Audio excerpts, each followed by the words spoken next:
This is an unusually responsive group. I'm thrilled with the quick response I received to my instruction, and we'll wait patiently as people find a good place to settle in for the next hour and a half or so of discussion.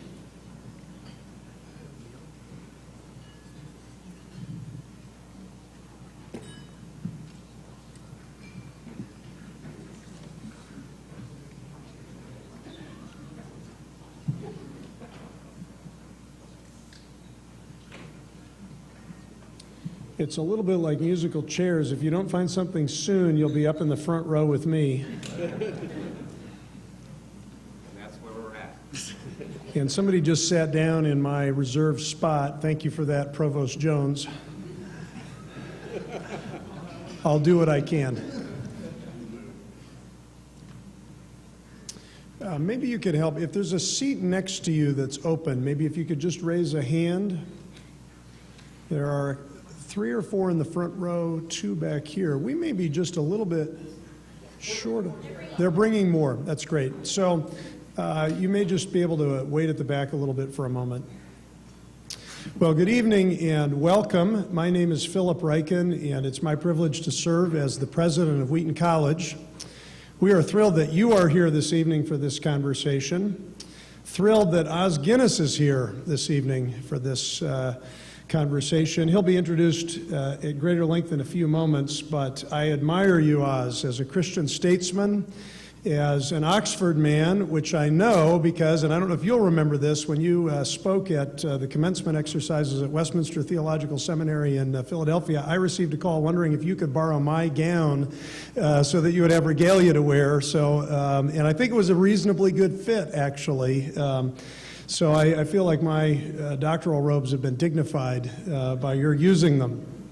I have received immense benefit from the spoken and written word from the mouth and the pen of Os Guinness.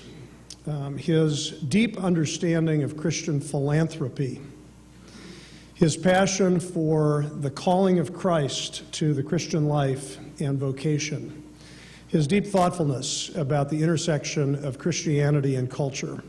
These are just a few of the many things that I have learned from Os Guinness over the years. And we are so thrilled to be co-sponsoring this event with the Trinity Forum, another organization that I admire for its thoughtful engagement of culture from Christian perspective. I didn't have a chance to look at things closely. I think I saw some of the Trinity Forum booklets at the back here. It's wonderful to receive those in the mail each month. Tolstoy on How Much Land Does a Man Need? Or selections from Augustine's Confessions, or other thoughtful writings that reflect deeply on the human condition in a fallen world that lives in the hope of redemption. And we're so glad for this evening, which really came at the initiative and invitation of the Trinity Forum in partnership this evening with Wheaton College. There is hardly a more important topic that we could discuss than religious liberty and how it's working itself out in culture today. And I can perhaps illustrate that from something I read this summer in one of C.J. Sansom's Mysteries. It's a conversation that takes place during the reign of Henry VIII, when that infamous monarch had set out to claim the property of the church for the purposes of his kingdom, the dissolution of the monasteries, if you remember your English history. Well, a murder has been committed on the grounds of the monastery at Scarnsey, and the king has sent Master Shardlake from London to investigate. He questions Prior Mortimus about the work of the monastery, and the two men fall into conversation about the relationship between church and state. Mortimus speaks as a man of the cloth. He explains how discipline is needed in the church to keep the devil at a safe distance. He goes on to observe that Shardlake's government has a similar role of protecting people, keeping order in the secular world. Well, Shardlake responds with a recurrent and obvious question: what if the laws of the world and the church conflict? What do we do then? How do we respond when there seems to be some tension between church and state, a conflict between God and government? Prior Mortimus expresses his hope that the church and the prince may work in harmony again, because As he points out, when they fight, they let the devil in.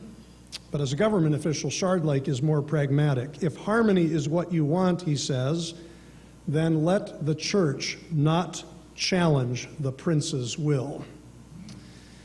This is a conflict that is of vital interest to us at Wheaton College, partly because, and this has been widely publicized, we're engaged in a lawsuit against the Department of Health and Human Services, but more so because we are sending our students out into the world, not just in North America, but other places as well, where they will be challenged in their Christian conviction and where they will often meet people who fail to understand the fundamental claims of religious liberty.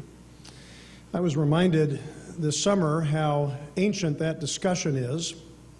I was traveling from London to Oxford to visit the Wheaton in England program, and we realized we had time to make a detour to Salisbury Cathedral. And if you have time to make a detour to Salisbury Cathedral, you really should make that detour.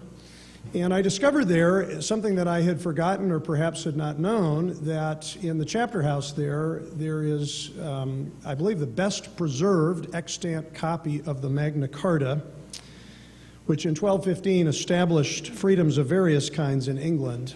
And I was deeply moved to read these opening lines. In the first place, we have granted to God, and by this our present charter confirmed, for us and for our heirs forever, that the English church shall be free, and shall have her rights entire, and her liberties inviolate. This evening we join a great and long-standing conversation of deep contemporary relevance. And it's my privilege to invite Cherie Harder to come up as the director of the Trinity Forum to introduce our speaker.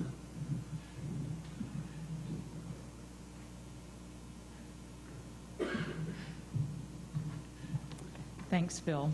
I'll just add my welcome to all of you in joining us for this evening conversation with Os Guinness on a free people suicide, sustainable freedom in the American future. I'm Cherie Harder, I'm the president of the Trinity Forum, and we are so delighted to be partnering with Wheaton College for this event. So thank you, Phil, for being here.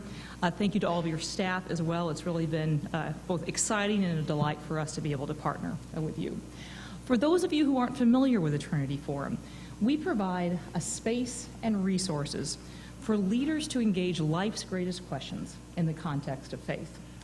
And we do this by providing readings, such as the ones that Phil mentioned, and other publications which draw upon the classic works of the humanities to connect timeless wisdom with timely issues. And by sponsoring programs such as the one we're having here tonight, to connect leading thinkers with thinking leaders and engaging those big questions of life, and ultimately to come to better know the author of the answers. The great questions of the humanities relate to the purpose and content of the good life and the good society, what it is, what it means, and how it's realized. And central to the American understanding of the good life and the good society is the ideal of freedom.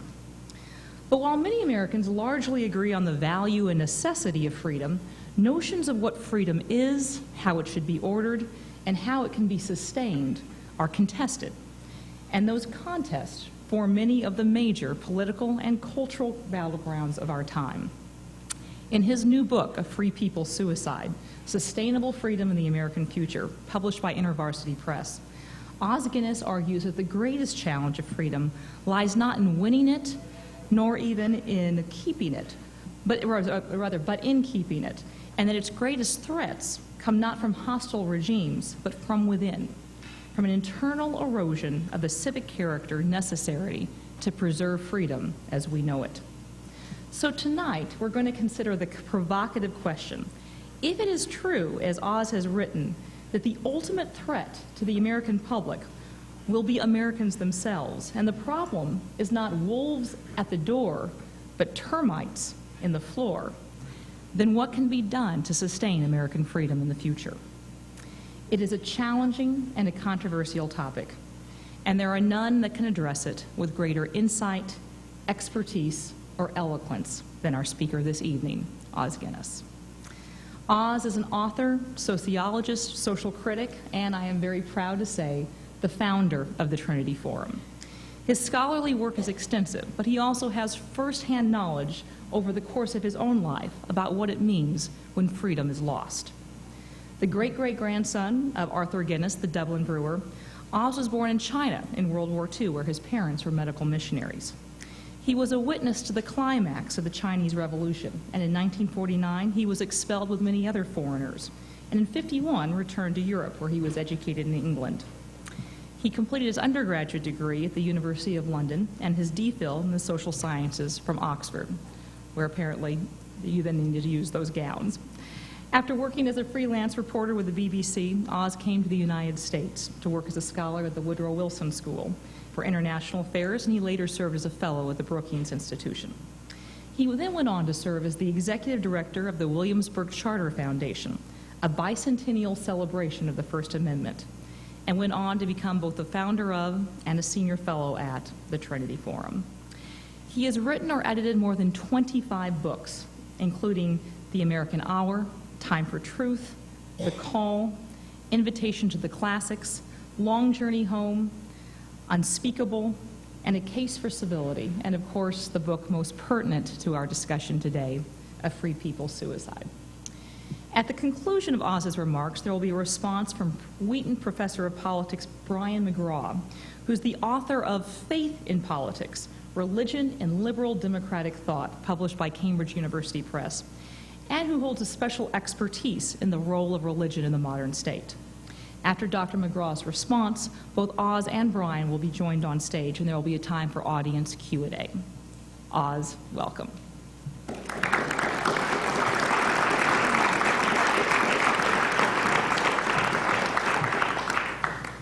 Thank you, Phil and Cherie, and thank you all. It's a tremendous honor to be here. I first came to this country when I was 26 and spent 6 weeks here on both the coasts and a lot of places in between. I remember meeting Mario Savio, who led the Berkeley free speech movement, listening to Grace Slick and the Jefferson Airplane in Fillmore West, and I also went to Wheaton. So I enjoyed that first time immensely. Wheaton on one hand and Harvard on the other. And I was told that Wheaton was the Harvard of the Midwest. So it's a delight to be back here, and it's a real privilege to be here tonight.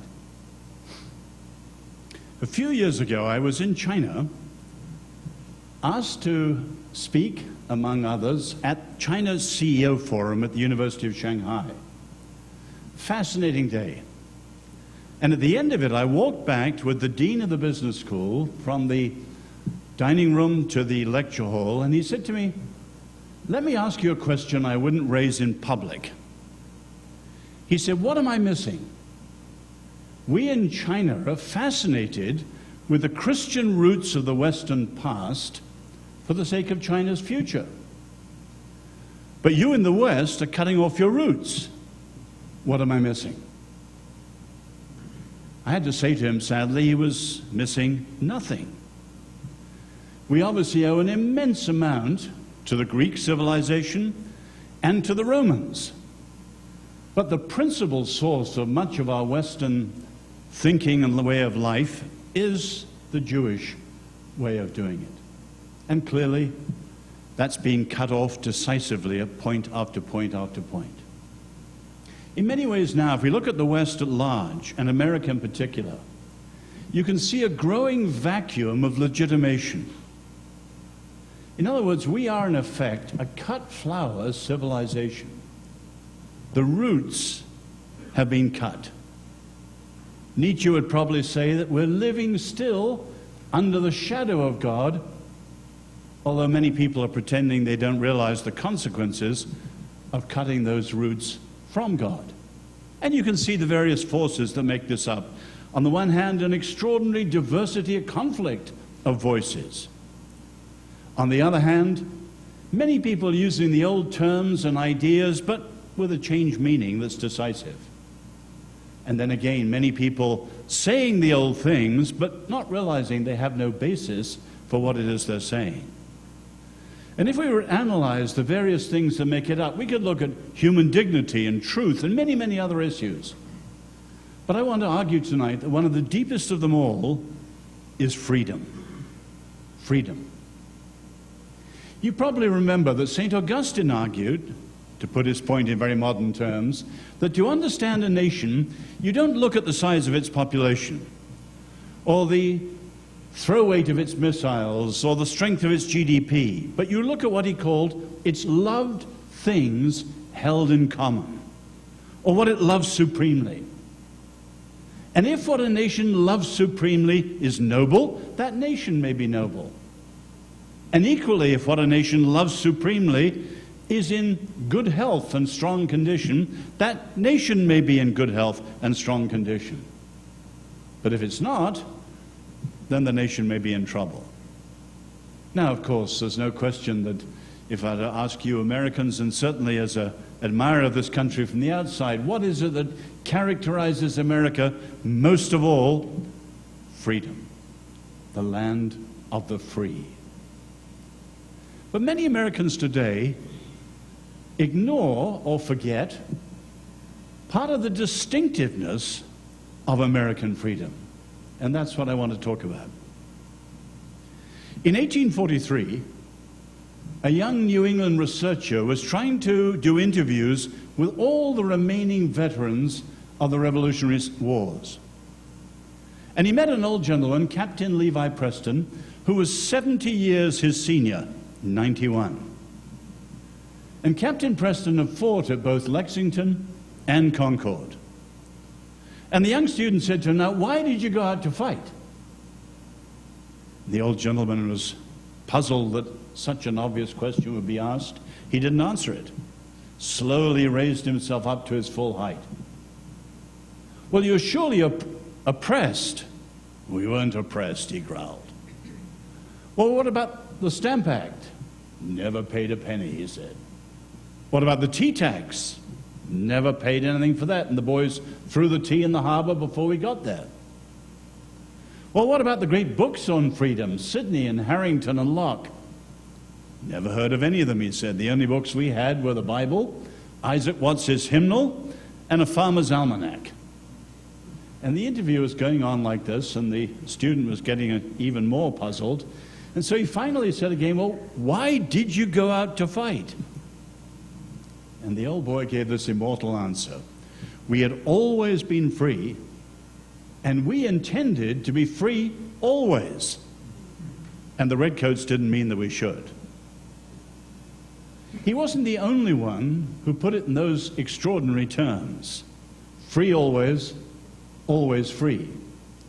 You can read almost exactly the same words in General Nathaniel Greene and several others, including some of the founders. And I suggest to you that there is nothing more intellectually brilliant and politically daring than the framers' idea that they could build a free society that could potentially stay free forever. And that's what I want to explore tonight.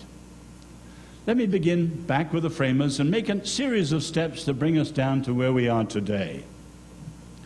First, appreciate the tasks the framers realized that they were tackling. What did it take to build a free society that might stay free forever, when freedom doesn't last, and no political system lasts forever? First and most obviously, winning freedom. The Revolution, 1776. But of course, that's the most celebrated, but it's also the most common. The French did it, 1789. The Russians did it, 1917. The Chinese did it, 1949. I remember as a boy witnessing the climax in the capital city. Many nations have done that, replacing some ancien regime with a new way of life. The second task, though, was ordering freedom. And that, of course, is the Constitution. And the French did not do it. And the Russians and the Chinese did not do it. And the distinctiveness of this country was not only winning freedom, but ordering freedom. And you can see that those other revolutions spiraled down to demonic disorder, in many ways worse than the tyrannies that they replaced. 75 million, for example, killed on the communist regime in China. But the genius of the American, they won freedom and they ordered freedom. But it's the third task that in many ways is the most important, certainly today, and is at the same time the most neglected, which is to sustain freedom, or the word the framers used again and again, to perpetuate our institutions. Many people do cite Ben Franklin coming out of the Constitutional Convention and asked by a certain Mrs. Powell what they'd achieved.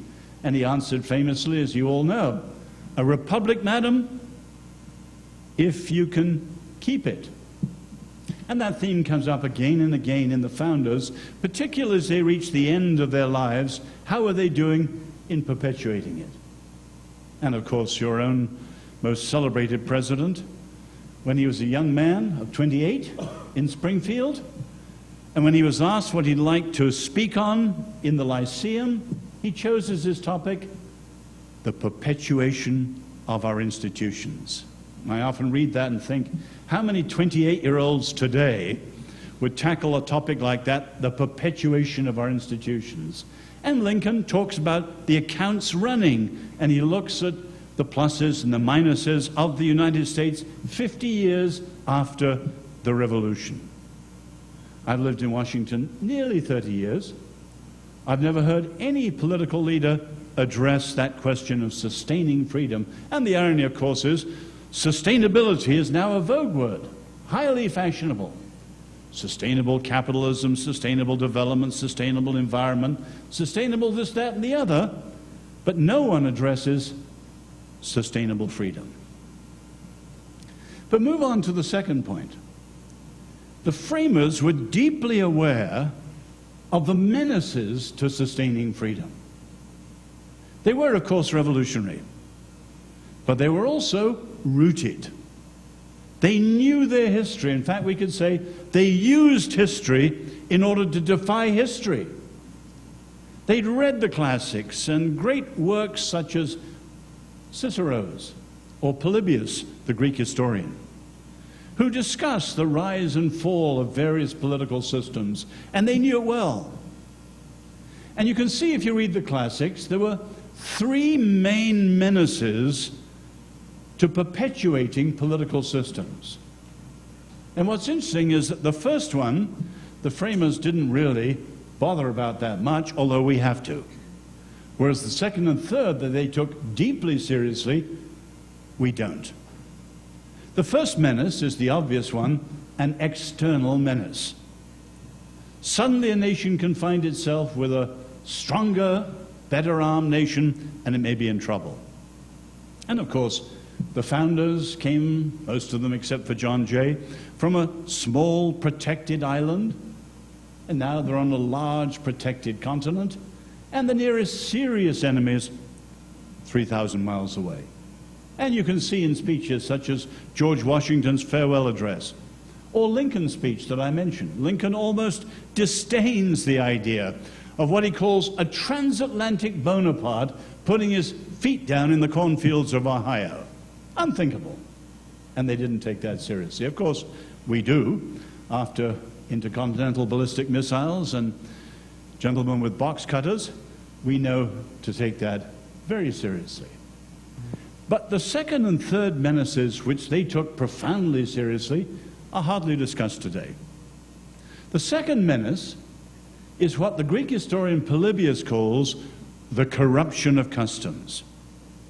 He looks at the various systems: monarchy, aristocracy, democracy, and each of them with their corrupt form. Monarchy degenerating to tyranny, aristocracy to oligarchy, and democracy to mob rule. And the axis of the wheel of history turns ceaselessly, so none of them ever stay. And Polybius argues that what's decisive for any system is its constitution. And I've actually seen Americans discussing and reading that paragraph and almost switching off. What's decisive? The Constitution. You have the world's most honored, longest-lasting Constitution. What more needs to be said? But Polybius says more. The Constitution of any country rests in a bedding of customs or traditions and moral standards and values. And if there's a corruption of those customs, the best constitution in the world will not hold things together. So you may have the same words, but you'll have a different reality underneath. And he warns that the times of corruption come at the times of power and prosperity. The third menace for the classics, and you can see this most of all in Cicero, in one word, time. Those of us who are Jews and Christians would say, the passing of time plus the presence of sin. So as Lincoln says in his later famous speech in Wisconsin, the monarch sending out his wise men to discover a truth that's true in all times and all places, comes back with the maxim, this too shall pass. You probably know that the year that the Constitutional Convention took place was also the year that Edward Gibbon published the last volume of his great classic, The Decline and Fall of the Roman Empire. And if you've ever read it or remember reading it back at college or whatever, you know that in the last chapter he says, why did Rome fall? And his first answer, the injuries of time. And Gibbon says, I got the idea for writing the book when he was a tourist in Rome and saw cattle grazing and grass growing where the senators deliberated and so on. Now that sense of time Lincoln had as a 28-year-old. He calls it the silent artillery of time, doing damage to the ramparts of the Republic in a way which no foreign enemy could ever do. But again, I don't meet Americans today that have a living sense of history in the way that the framers did, and they were so profoundly aware of the challenges of sustaining freedom. Now let me go on thirdly to break into their discussion by adding a modern understanding, which is really a reinforced understanding, of the paradox of freedom. And it can be simply put, the greatest enemy of freedom is freedom. Now you can unravel that in various ways. Historically, it's quite clear that free societies are few and fleeting. One scholar says that if you take 100 civilizations and compress them into one single hour, free societies only come in the last few minutes. But below that is much more of a political level to the conundrum. And Montesquieu, the great French social philosopher, describes it like this. Freedom not only requires structures of liberty, but what he calls the spirit of liberty. The structures of liberty are the Constitution and the law. But that can be laid down once and for all and will survive. But the spirit of liberty has to go from generation to generation, and the structures without the spirit will never be enough. But there's an even deeper way of saying it, and that's the moral kernel of the problem. Freedom requires ordering. As Lord Acton said, freedom is not the permission to do what you like. It's the power to do what you ought. Freedom requires ordering. And the only ordering appropriate to free people is a self-restraint, not external restraint. But self-restraint is precisely what freedom undermines when it flourishes. So of the many ways that freedom degenerates, the most common is that freedom becomes permissiveness, becomes license, and eventually something approaching anarchy. The paradox of freedom. The greatest enemy of freedom is freedom. But go on fourthly to appreciate the framers' antidote to the possibility of the decline of freedom. They didn't give a word for it or a name to it. Alexis Tocqueville, he calls it the habits of the heart. Wonderful phrase. My own term for it is the golden triangle of freedom. They didn't call it that, But you can see right across the range of their political ideas or their understanding of religion and public life, all the framers, from the evangelicals like John Jay and Patrick Henry, through the Orthodox Christians like George Mason, over to the deists like Thomas Jefferson, and the more freethinkers like Ben Franklin, all of them agreed on these three foundational truths that are the three legs of the triangle. Freedom requires virtue. Virtue requires faith of some sort. Faith of any sort requires freedom. And you can see that, like the recycling triangle, it goes round and round and round. Freedom requires virtue, which requires faith, which requires freedom, which requires virtue. But you can equally see that every one of those legs is under open assault somewhere in America today. Freedom requires virtue. Only a virtuous people, John Adams said, are capable of freedom. Now, of course, virtue to him was not a goody-goody notion, as so many people caricature it today, but one word, which of course is rooted in the Latin for courage, one word summarizing honesty, loyalty, patriotism, and all sorts of things, including, importantly, character. I'm always amazed when the framers string together favorite words like inviolable, indefeasible, and words like that, usually to describe freedom or rights. But there's a place where John Adams talks about the people's inviolable, indefeasible, and he's got more words still, and what he's talking about is the people's right to know the character of their leaders. In other words, between followers and leaders, character is the bridge, because the leader, he or she, may be doing something that the rest of us are totally in the dark about. But if we know his or her character, there can be trust. Equally, leaders are often at levels of power where there's little to restrain them and no one to see them. And at that moment, it'll be the inner bearings that will restrain them because they have character. Now you can see how unpopular that is today. For example, when the Clinton impeachment took place, there was a famous letter to the New York Times by various scholars saying the character of the president doesn't matter in the modern world. What matters is competence. Competence, not character.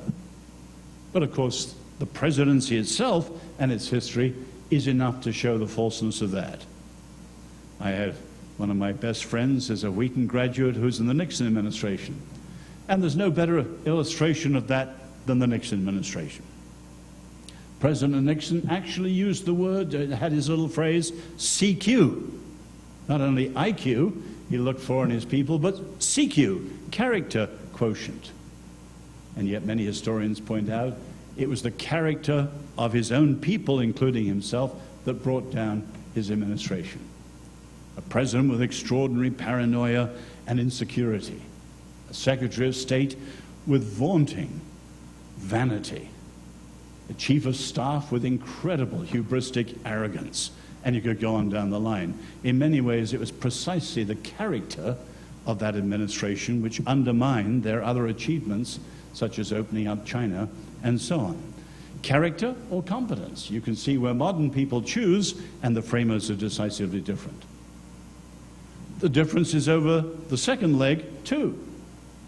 And here the framers are openly politically incorrect. They, of course, insisted on freedom of conscience for atheists, because of freedom of conscience for everyone.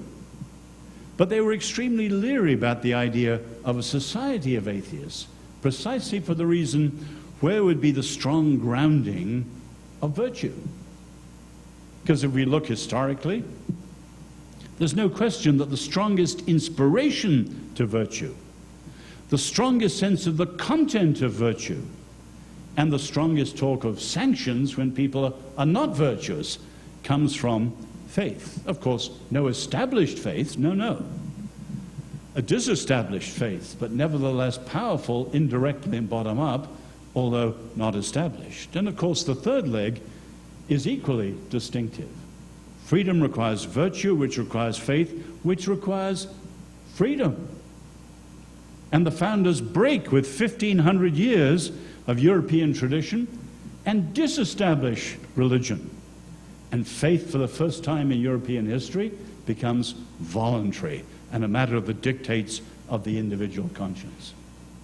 And you can see today the enormous confusion and controversies that surround that point too.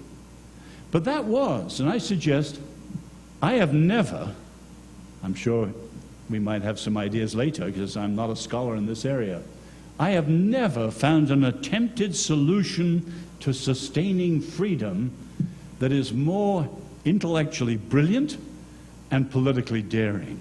And yet I found crisscrossing this country, many Americans don't bother about it, or just simply don't know it, or as I've hinted already, strongly disagree with aspects of it.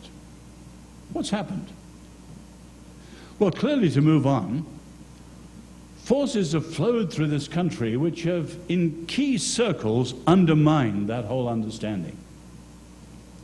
We might go all the way back to the rise of the Industrial Revolution and see, for example, the privatization of religion. One of the many effects of the impact of the modern world has been the tendency to make religion privately engaging, publicly irrelevant. Such a faith clearly cannot do the job that once it did, and certainly the framers counted on religion to do. But in the last century, there were strong intellectual forces too. One of the main ones is what's loosely called proceduralism, and often associated with John Rawls at Harvard and his famous theory of justice. In that view, the public square is a neutral arena of competing self-interests. But faith and character and virtue have no part there. Religion's inviolably private, and the public square is inviolably neutral or secular. And it's reduced to procedures in which economic issues, legal issues, technological issues are thoroughly appropriate, but not matters of faith and character and virtue. And that proceduralist philosophy marginalizes and sidelines any notion that the framers had in the Golden Triangle. More recently, and fortunately much more limited way, we've had postmodernism. And as you know well, that whole constellation of ideas has at its core, there's no such thing as truth. And following Nietzsche and modern thinkers like Michel Foucault, what we call truth and claims to truth is really the will to power. So we look at the framers.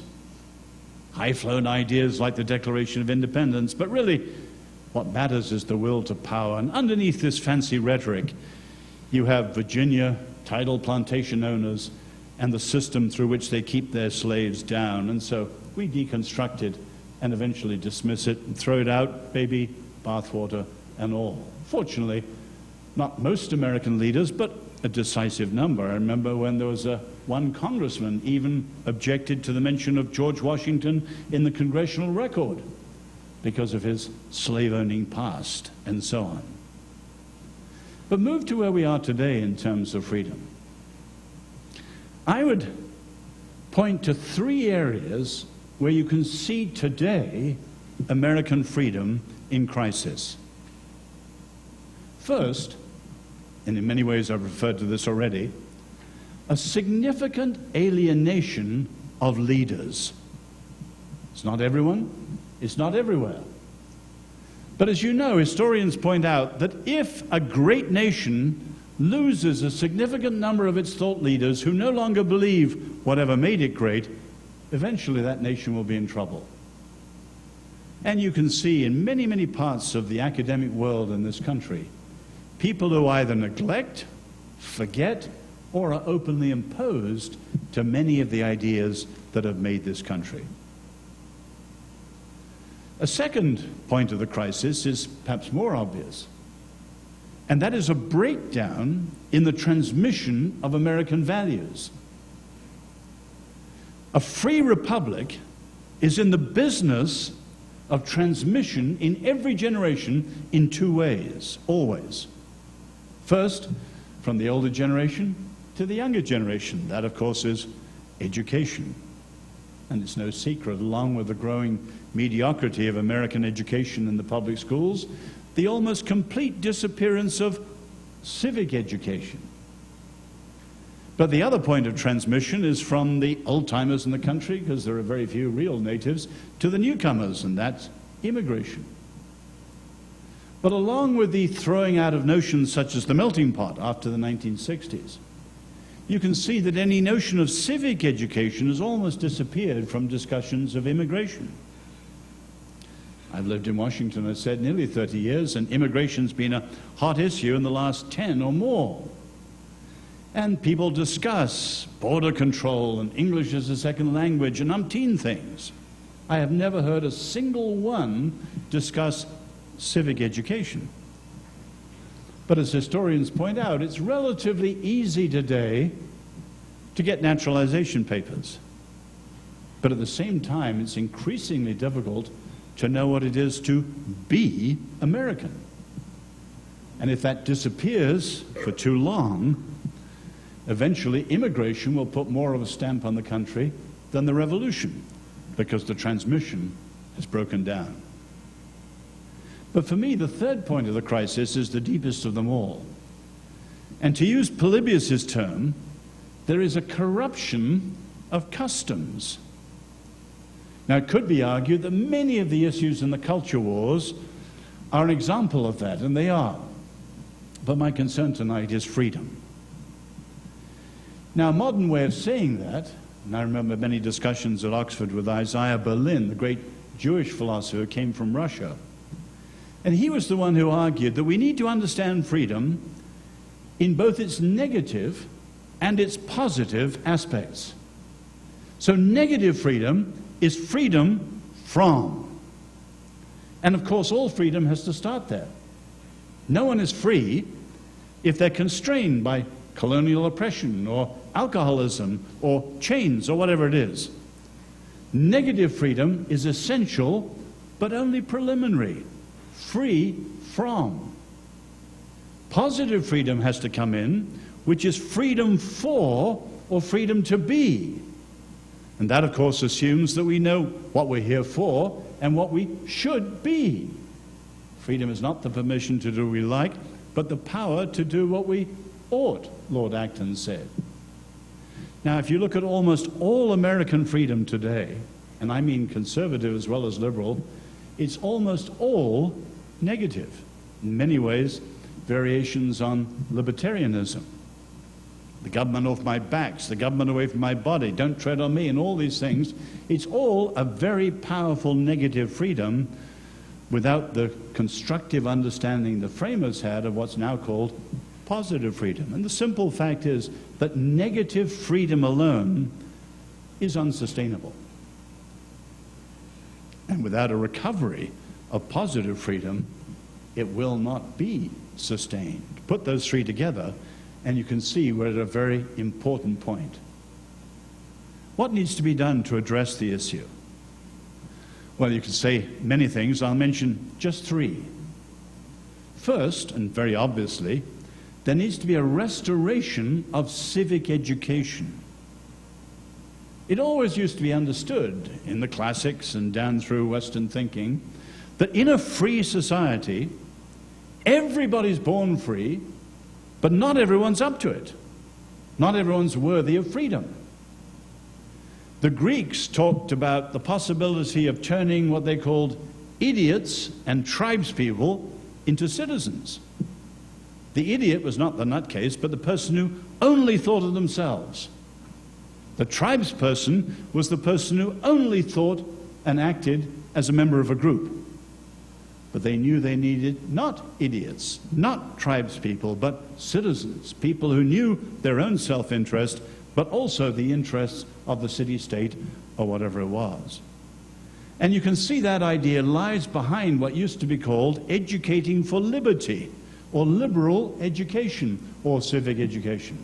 But since the 1960s, in most public schools, it's almost disappeared. But not incidentally only among school kids.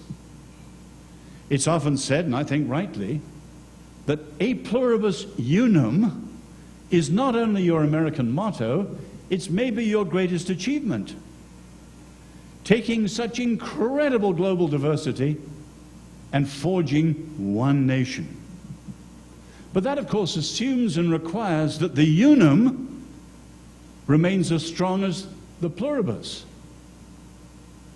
But again, in my own experience, but also studies show that if you ask many Americans today, what is the unum? What are the uniting first principles that should bring together all Americans, regardless of the extraordinary diversity of their backgrounds? Many Americans today can't say. And we need to see a revival and restoration of civic education. Secondly, I would argue, we need a reopening of a civil public square. James Madison calls the American way of doing things the true remedy. The framers got slavery in the place of women and Native Americans badly wrong from the start, no question. But they got religious freedom almost nearly perfectly right from the beginning. And yet you can see that 50 years of culture warring have made religion in public life a matter of endless controversy and litigation, and the public square is freezing over in many ways, and you don't have the vibrancy of the diversity of American, say, faiths entering in freely. And if that's not to be stifled, that will have to be reopened carefully. I would say, too, and this is not a matter of the public square, but a matter of private life, we need to see, and I speak here as a Christian, we need to see a renewal and reformation of faith. There is a shallowness and a vulgarity and a fleeting chase after relevance of so much of what's called faith today that simply is not true to the teaching of Jesus, let alone capable of the integrity and effectiveness of shaping a culture in the advanced modern world. Now, that's our issue as Christians, not an issue for the public square. But we need a renewal and reformation in the church, just as realistically we need the restoration of civic education and a reopening of public life. Where does it leave us? My book came out last July, and my wife and I came back from Oxford, and we were invited up to Capitol Hill by our own congressman in Northern Virginia, who's been on Capitol Hill for 30 years. And he welcomed me in, I know him well, and he said, I've read your book, an advance copy, I like it. I got one quarrel, far too optimistic. And he argued with deep seriousness that America has only maybe 5 years before some of these problems are irreversible. And I would say God only knows where we are.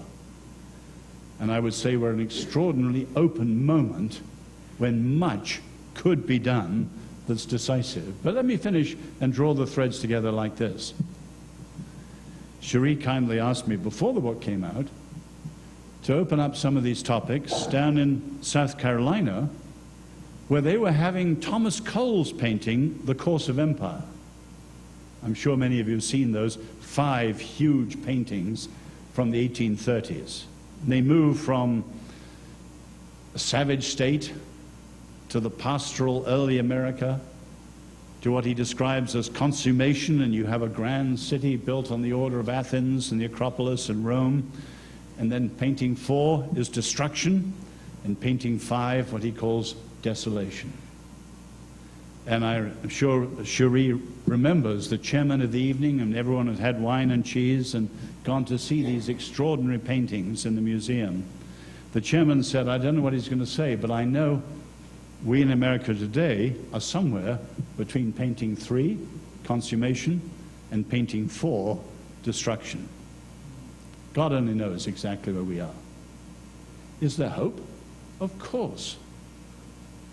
I would answer that in terms of one thing I love was the framers' understanding of their parallels between them and the Puritans before them and the Jews before them. 3 parallels they talk about. 2 of them are irrelevant to us, but the third one is very pertinent.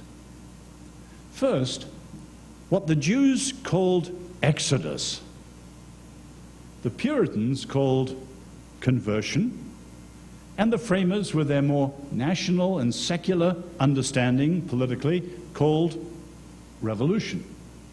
In other words, each of them was a liberating experience that freed a new people. The second parallel, what the Jews called covenant, the Puritans also called covenant. And the framers, with their national, secular, and political understanding, called constitution. But it's the third parallel that's always struck me. What Jews call, and we can read in the Christian Old Testament, in the Jewish Torah, what the Jews call return. For example, the book of prophet Jeremiah talks about people turning from God to false idols and then turning from the false idols back to God. And that return is a very profound notion in the Jewish understanding. What the Jews called return, the Puritans called revival. And the framers had their national, secular, political equivalent of the understanding of the need for that. George Mason, very orthodox as a Christian, he talks about the need for a frequent recurrence to fundamental first principles. There always needs to be a going back, or you go astray. Thomas Jefferson, Mr. J, down in Charlottesville, much more liberal, of course, he had his own notion of this, a revolution every 20 years. If Tocqueville is right and every generation is a new people, every generation needs to buy into it all over again if the experiment is to go on. So in their very different understanding, they too saw the needs and the requirement of renewal. Is it possible? I know no reason why it is not. But there's no question that this generation is a crucial one. Tocqueville, whom I'm sure you've all read, Tocqueville wrote his book, Democracy in America, of course, in French. And he wrote it for Frenchmen, not Americans. But understandably, as he praises the rise of American democracy, it was picked up and loved and appreciated by Americans. And all his life, he was comparing the American Revolution and the French Revolution. And he was a disappointed lover of the French Revolution. But once, towards the end of his life, he made a little remark. He said, with a revolution, any revolution, with a revolution, as with a novel, the hard part to invent is the ending. Now, if you think, your framers, they had their blind spots, but they wrote a brilliant first chapter. Has any nation ever had so many brilliant, great men all in the same generation? Probably not. Athens had its Pericles. We had, in my boyhood, a Winston Churchill. But you had so many all at the same time. They wrote a brilliant first chapter, even taking into account the blind spots. And there have been great chapters written since then, and you pick your favorite. But surely that means that this is right, that the current generation of Americans is writing a chapter that will be decisive for the future of this country. Can freedom be sustained? The framers thought they had a good answer for that. If we neglect their answer, knowing history, we better have a better answer. But many people don't have any answer, and sadly many people have not even thought of the question.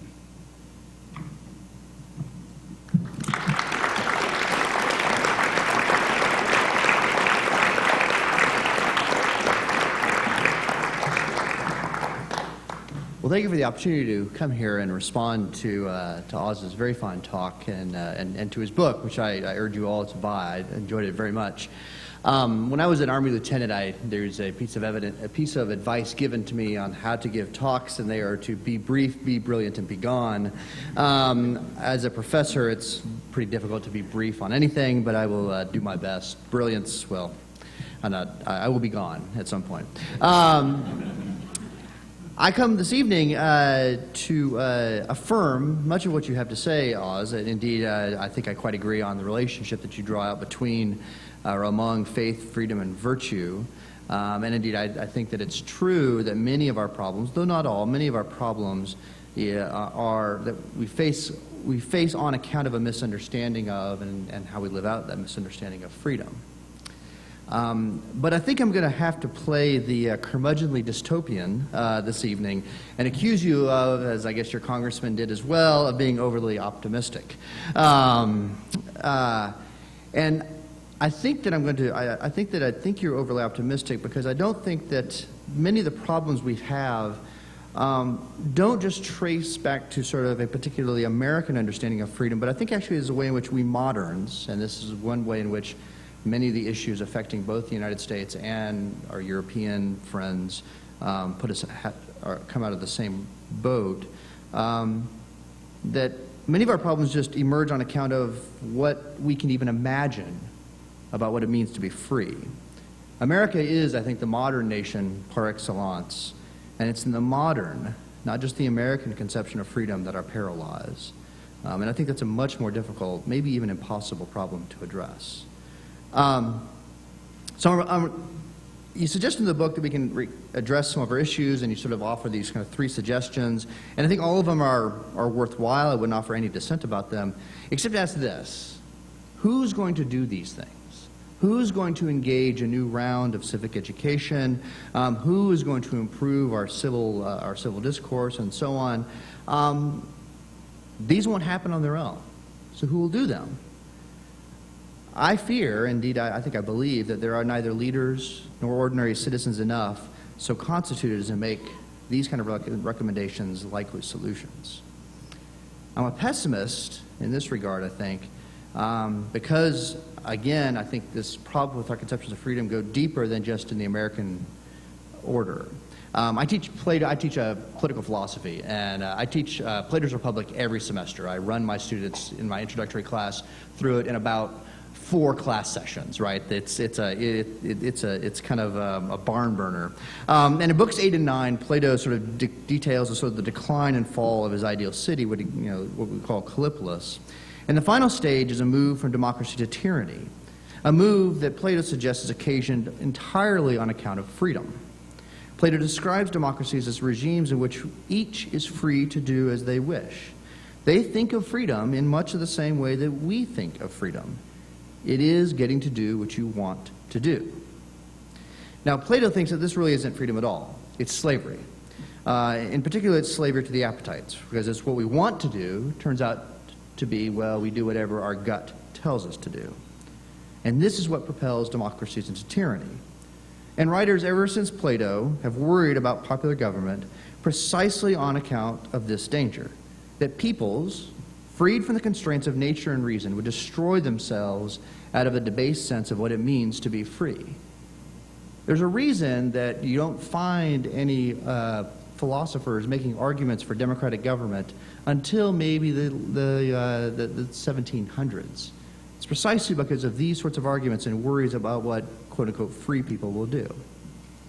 The trouble, I think, for us is that our nation's framers understood this danger and thought they could defeat it through political institutions, education, and commerce, or as you put it, using history to defeat history.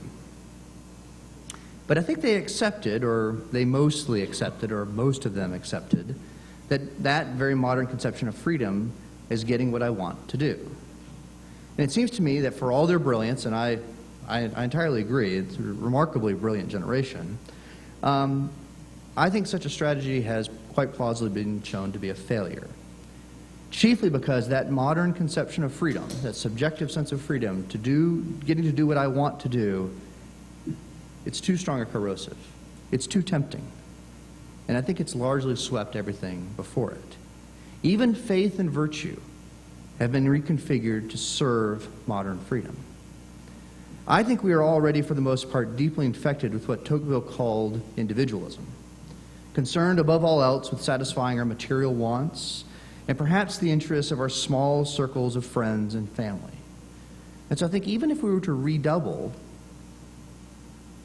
redouble our efforts in the directions you suggest, which again, I don't dissent from at all, such redoubling would doubtless be pursued on behalf of, not over against, this modern conception of freedom.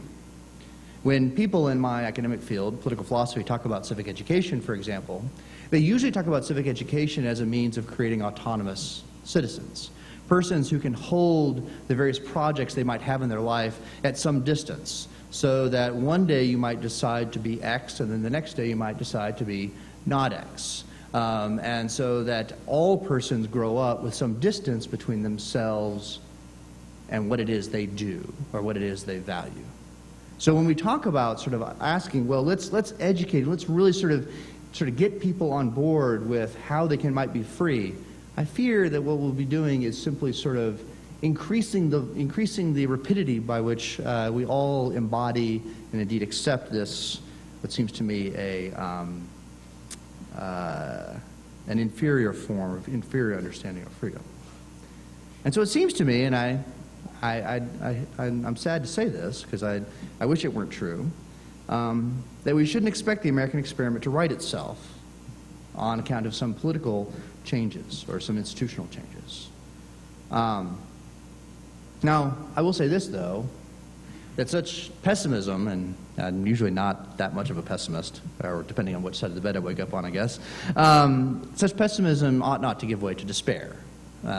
We don't, as one of my favorite authors says, we have no right to despair, especially as Christians. Two things suggest reasons for not despairing. One, as the old saying goes, if something can't go on, it won't.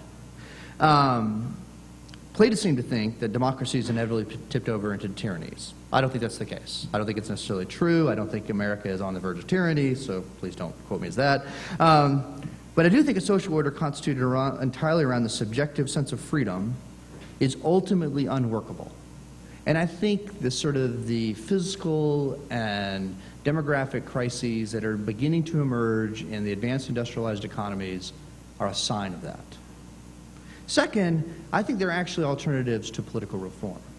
There are opportunities to build communities organized around alternative conceptions of what it means to be free, what it means to live a good human life, that can be shaped and can be constructed independent in some respects of political reform. And it's that I would sort of urge us to sort of think about as opposed to maybe the larger political institutions. Thank you. And I think we're now going to take some questions from Oz.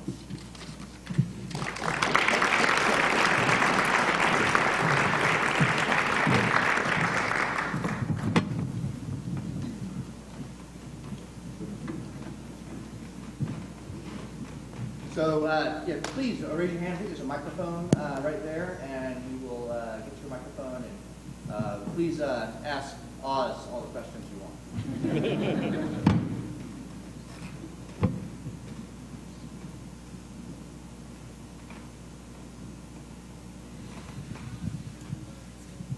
Is this on? Yes. While people are waiting, let me just say, Brian, I agree with everything you said. No, I do think modern freedom is incredibly corrupt. And while you're right, it's a European freedom too, but Europe is not committed to that supreme place of freedom like America is. So it's much more of an issue here. I never defended democracy. And there's no question, if you look historically, it is just as possible to be free under an ordered monarchy as it is democracy. And if you look at, Plato knew that his own mentor Socrates was killed by Democrats. And as we know in our own century, Hitler was voted in democratically. And I think Tocqueville is very close when he talks about, I call it the horseshoe syndrome. A horseshoe, the two ends are closest at the extreme.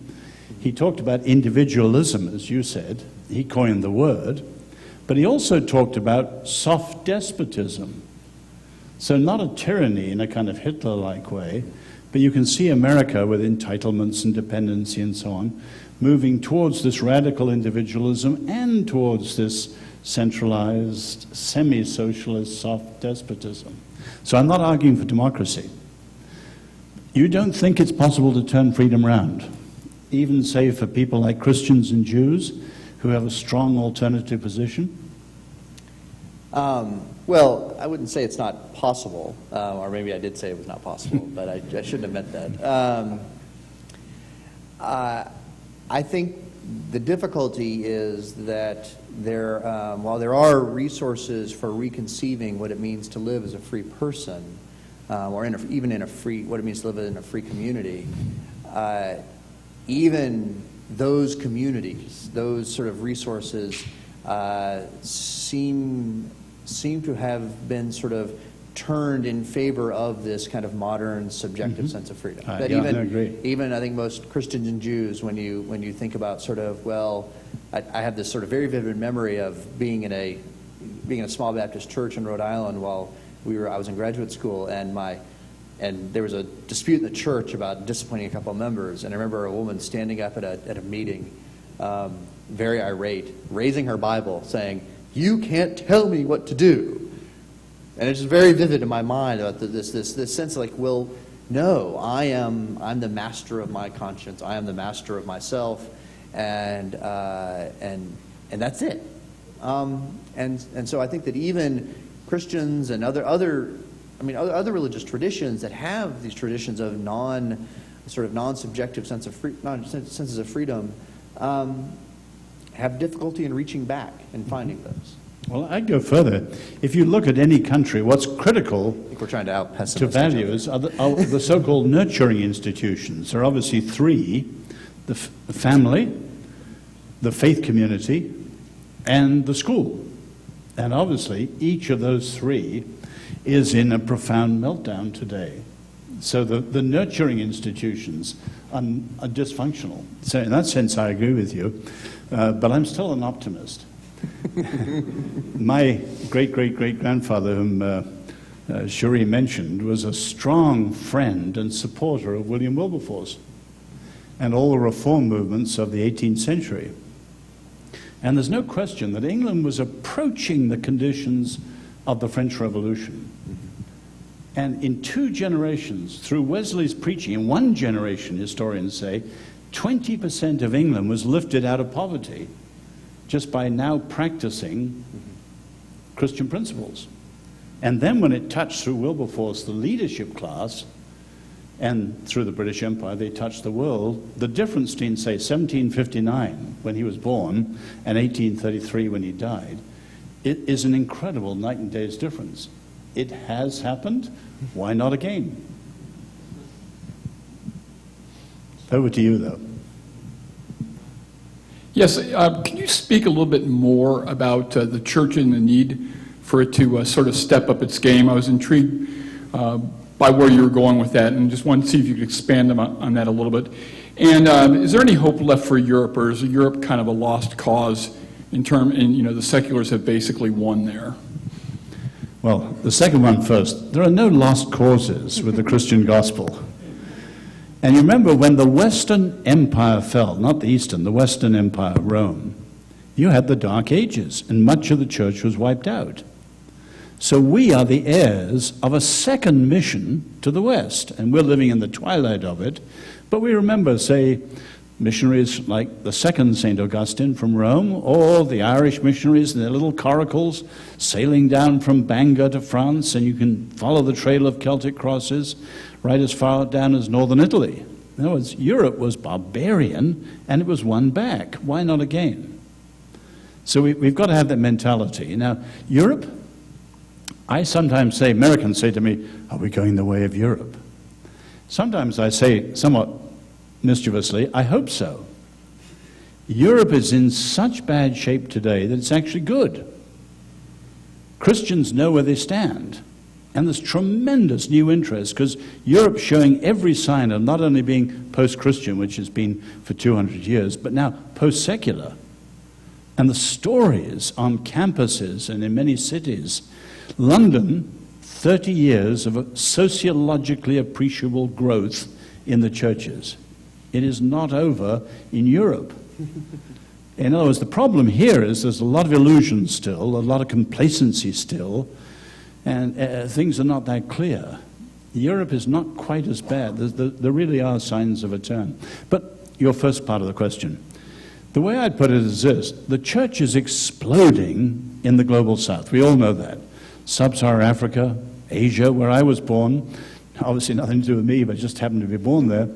In north-central China, the fastest growth of the church in 2,000 years. And we all know the story of the global south. But most of the global south is pre-modern. And what's really done in the integrity and effectiveness of the church in the West is capitulation to the advanced modern world. And that's where I agree with you again, Brian. Modern freedom is an extreme form of freedom, negative freedom.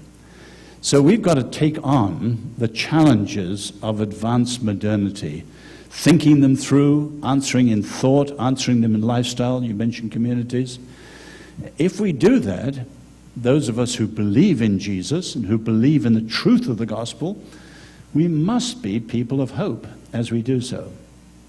But we've got to take on the problems. In other words, 200 years ago, Protestant liberalism lost its way, Schleiermacher said, trying to reach the cultured despisers of the gospel, and he reached them and joined them.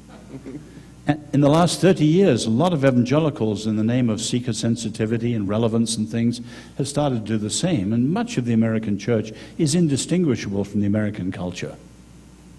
We've got to recover the integrity and effectiveness of faith, and that can be done, of course, if the gospel's true.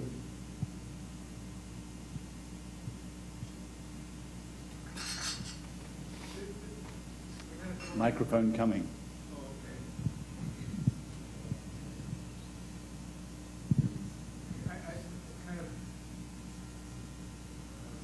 Kind of building on what you said, and what I think a lot of the sense, the secular part of the United States has definitely traded truth for tolerance. In other words, we have to be, we can't ever make a finite statement of this is true and this is not true.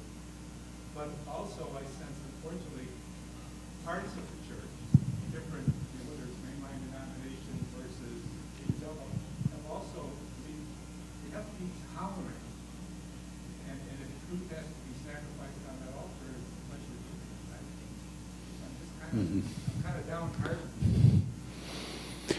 Tolerance is the favored liberal word that goes back to the 17th century, and above all, people like John Locke.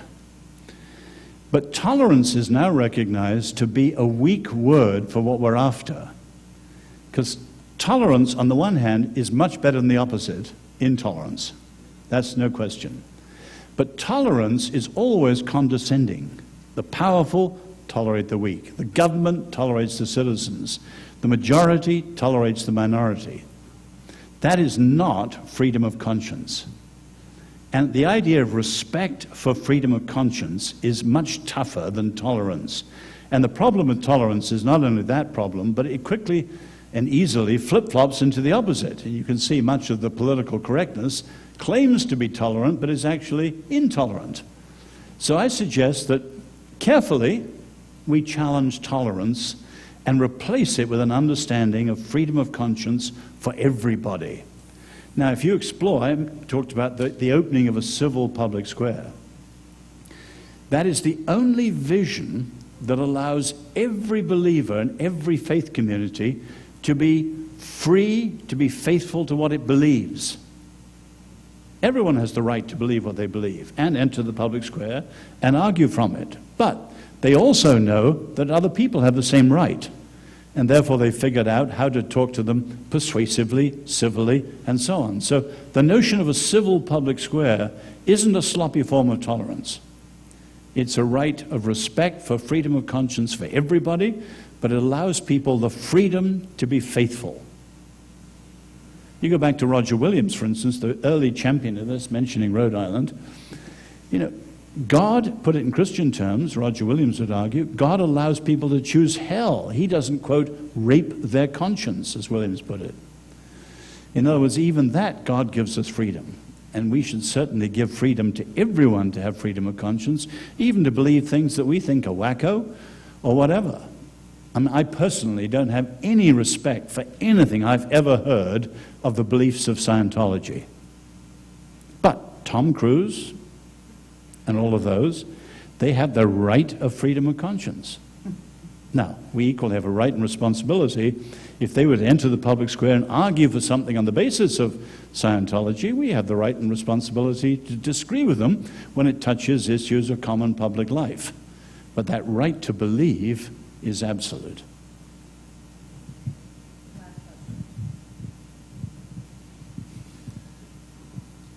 Can you hear me?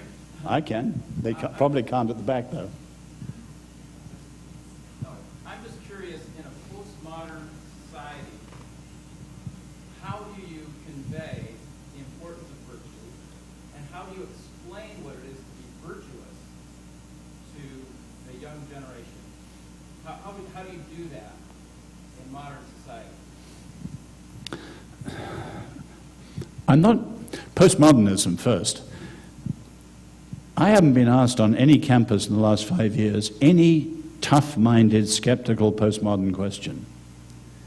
It faded in Europe a long time ago, and it's fading rapidly in many American campuses. Postmodernism as a philosophical system that swept into America in the 80s is on the way out. You can argue that with our consumer culture and things like that, we have something of a postmodern culture sociologically, but the philosophy is virtually gone. But your question's obviously deeper than that. My mentor, Peter Berger, puts it like this.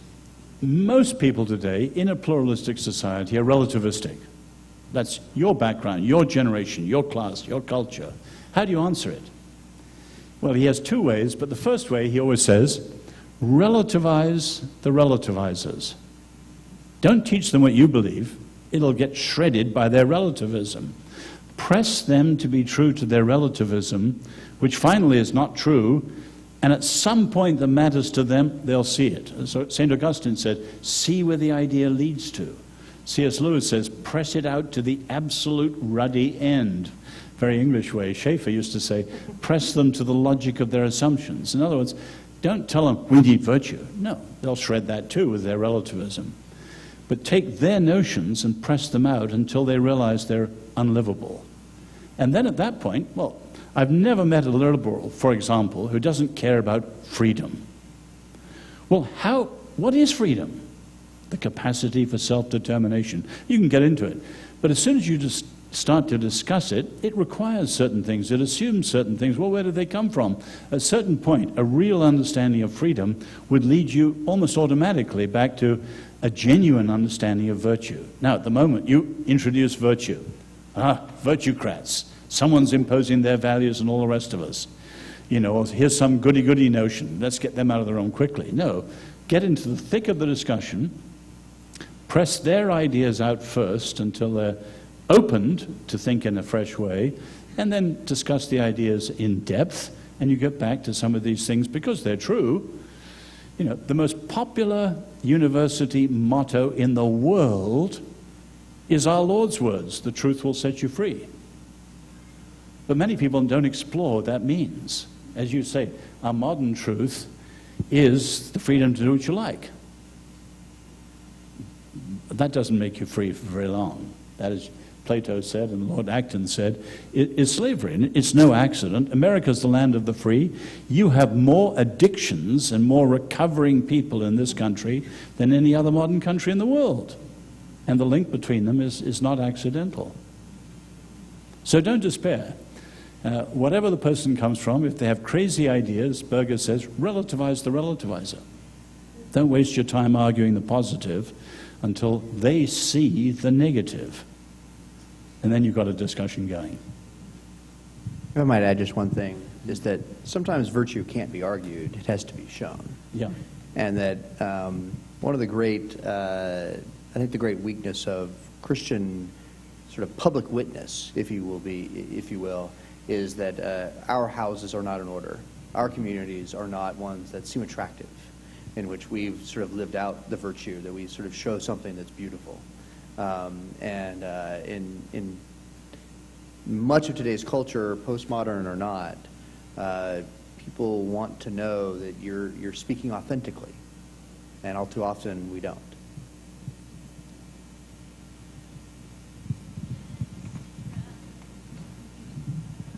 Oz and Brian, thank you very much.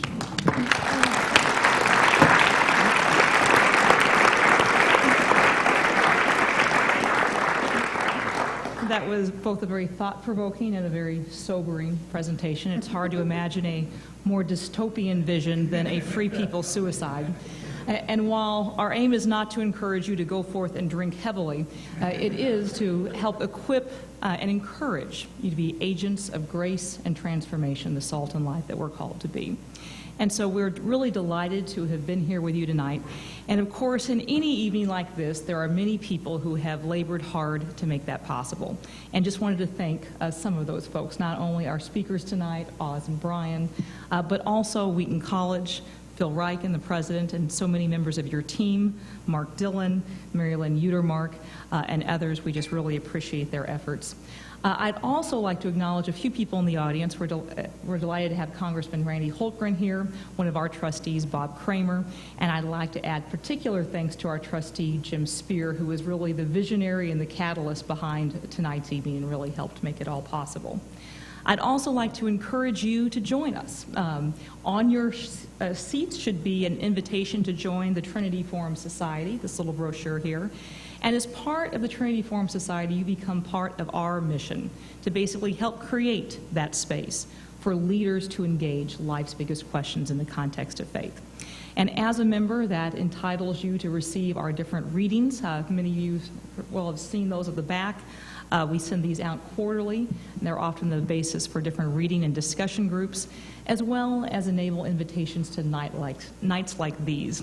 And as a special incentive to join this evening, if you do join, we will give you a free copy of Oz's book, A Free People's Suicide, which you can take home and drink heavily to as you read it. Not really.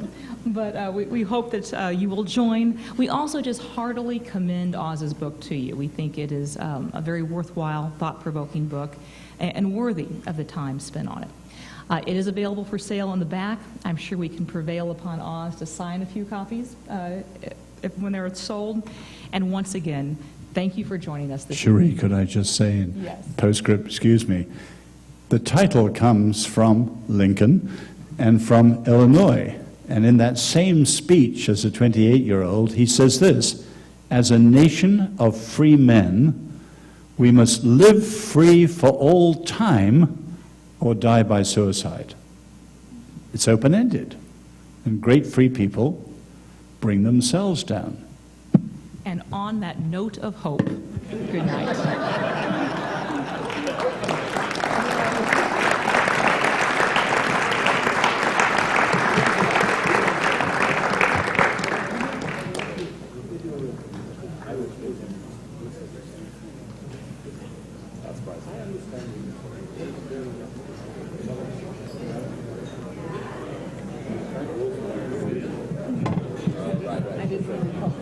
Oh, no, that's okay. No, you should have. You should, absolutely. Where does the concept of common good come into this conversation as it relates to public affairs and creating a civic public square? In other words, pursuing getting people to think beyond themselves, and beyond their individualism, to some type of corporate value. Yeah. Well, I didn't know common grace something down there. Yeah. Yeah, most likely it does resonate. I'm not blaming you. That's right. I've just done.